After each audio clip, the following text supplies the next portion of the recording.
नमस्कार, नीलम फॅशन क्रिएशनमध्ये तुम्हा सर्वांचं खूप खूप स्वागत आहे. तर पहा, बऱ्याच मैत्रिणींची बाही जोडताना कमी पडते किंवा जास्त होते, तर तेव्हा आपल्याला कसं कटिंग करायचं आहे हे मी आजच्या व्हिडिओमध्ये तुम्हाला सविस्तरपणे सांगणार आहे. त्यासाठी तुम्ही व्हिडिओ कुठेही स्किप करू नका, शेवटपर्यंत पहा. तर पहा, या पद्धतीने आपला बॅक पार्ट असतो. मी जी तुम्हाला मेथड सांगत आहे त्या पद्धतीने जर तुम्ही कटिंग केलं तर तुमची बाही जी आहे ती अजिबात कमी पडणार नाही. तर अगदी काळजीपूर्वक हा शेवटपर्यंत व्हिडिओ पहा. तर या इथे पहा, हा जो मी बॅक पार्ट आहे त्याचा मुंडा आखून घेतलेला आहे. तर हा आपला बॅक पार्टचा मुंडा आहे. तर बाही कटिंग करताना आपल्याला बॅक पार्टचाच मुंडा लागतो. नेहमी आपण बॅक पार्टचाच मुंडा चेक करायचा आहे, फ्रंट पार्टचा मुंडा चेक नाही करायचा. तर कशा पद्धतीने आपल्याला चेक करायचा आहे मुंडा, तर ते सुद्धा मी तुम्हाला या इथे सांगते. आता इथे जेव्हा आपण बाही जोडतो तेव्हा इथे पहा, अर्धा इंच मार्जिन घेऊनच आपण बाही जोडत असतो. तर पहा, या पद्धतीने तुम्ही हे शिलाई मार्जिन म्हणजे आपण इथे आपली ही जी टीप येते, तर पहा या पद्धतीने मार्किंग करून घ्या इथे असं. तर मुंडा जर मोजायला जमत नसेल तर तुम्ही या पद्धतीने असं मार्किंग करून घ्या. आता इथे हे आपलं अर्धा इंच शिलाई मार्जिन सोडून द्यायचं. तर मी एकदम सावकाश असं तुम्हाला सांगत आहे पहा, तर ते काळजीपूर्वक पहा. तर इथे हे अर्धा इंच आपलं शोल्डरमध्ये जोडायला जातं आणि हे जे आहे ते आपलं 1.5 इंच शिलाई मार्जिन आहे. इथून हे एवढं हे जे असतं हे शिलाई मार्जिन. तर मुंडा कुठून मोजायचा पहा.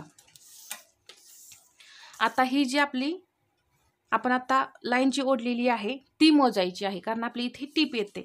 तर ती मोजून आपला मुंडा घेर येतोय किती हे पाहायचं आहे.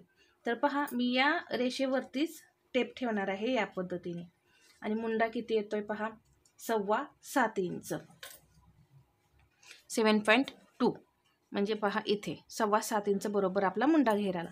तर तुम्ही सुद्धा या पद्धतीने आधी ही लाईन जी आहे ती ओढून घ्या आणि मग मुंडा चेक केला तरी सुद्धा चालेल. काही मैत्रिणींना पहा कमी जास्त होत असेल तर या पद्धतीने मोजायचा. तर बरोबर 7.25 इंच आपला इथे मुंडा घेर भरला.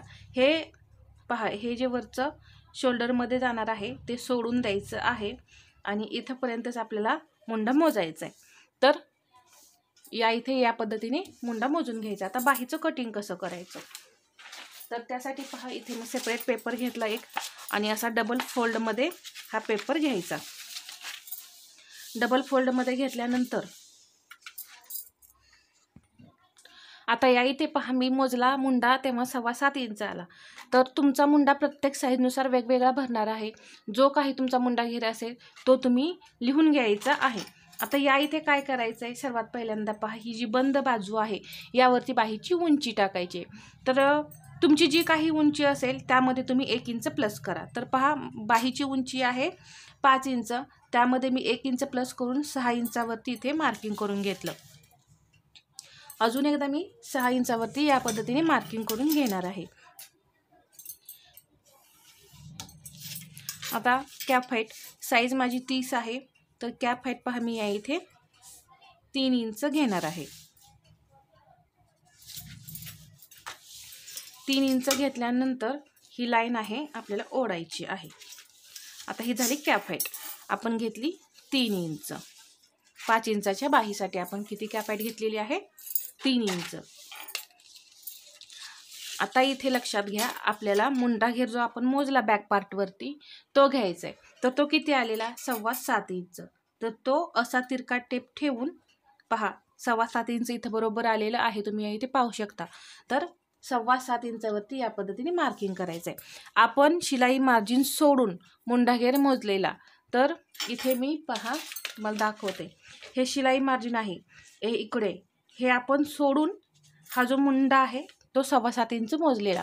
तर ते असं तिरक्या रेषेमध्ये घ्यायचं आहे आणि इथून पुढे 1.5 इंच जे शिलाई मार्जिन आहे ते 1.5 इंच आपण या इथे शिलाई मार्जिन घ्यायचं. जर तुमचं 2 इंच शिलाई मार्जिन असेल तर इथे 2 इंच टाकू शकता. आता ही जी लाईन आहे ती तिरकी ओढून घ्यायची, जो आपण मुंडा घेर टाकलेला. मुंडा घेराचा आता मध्य करायचं. जे काही माप असेल त्याचा असा टेप दुमडा तुम्ही, जर मध्य करता येत नसेल तर. टेप दुमडला की आपोआप मध्य होतो. तर याचे 2 भाग झाले. परत आपल्याला ह्या एका भागाचे आणखीन 2 भाग करायचे आणि परत ह्या दुसऱ्या भागाचे सुद्धा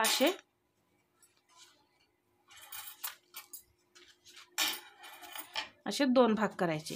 टोटल किती करायचे आहेत? 4 भाग करायचे। तर पहा 1 2 3 4 फक्त मुंडा घेराचे 4 भाग करायचे।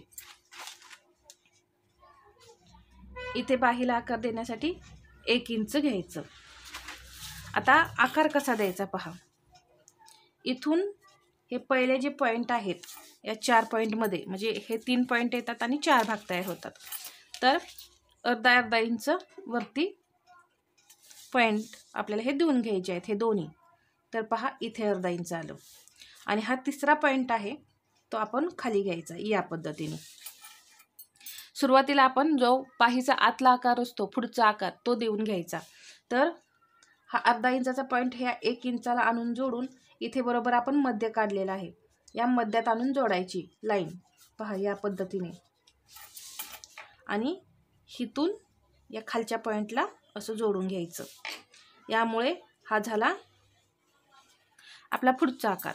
आता पाठीमागचा आकार कसा तयार करायचा आहे हे मी तुम्हाला सांगते। इथून थोडं असं वरती न्यायचं आणि हे अर्धा इंचाच्या पॉइंट वरती नेऊन जोडायचं आणि इथे सुद्धा थोडं एक लाईन अशी वरती घ्यायचं आणि हा आकार असा जोडायचा। तर पहा अगदी सोप्या पद्धतीने हा बाहीचा आकार तयार होतो। काहीही अवघड नाही, फक्त तुमची बाही कमी पडू नये म्हणून कोणती ट्रिक वापरायची, मुंडा कसा मोजायचा हे मी तुम्हाला सांगितलेलं आहे। आता इथे दंडघेर घ्या 5.5 इंच आणि पुढे 1.5 इंच शिलाई मार्जिन।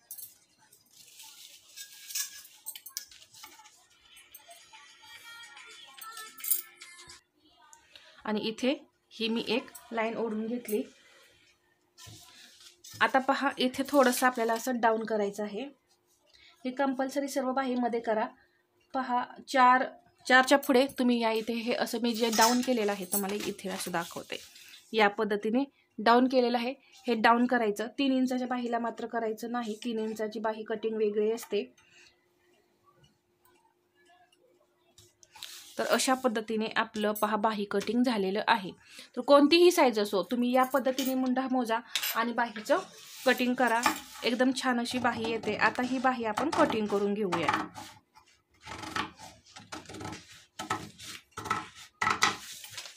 इथे पहा या पद्धतीने आता इथे दंडघेराजवळचं सुद्धा आपण हे जे मार्जिन आहे या पद्धतीने कट करून घेऊ। आता इथे हे शिलाई मार्जिनचा पॉइंट आहे, इथे कट द्यायचा, इथे सेंटरला एक कट द्यायचा।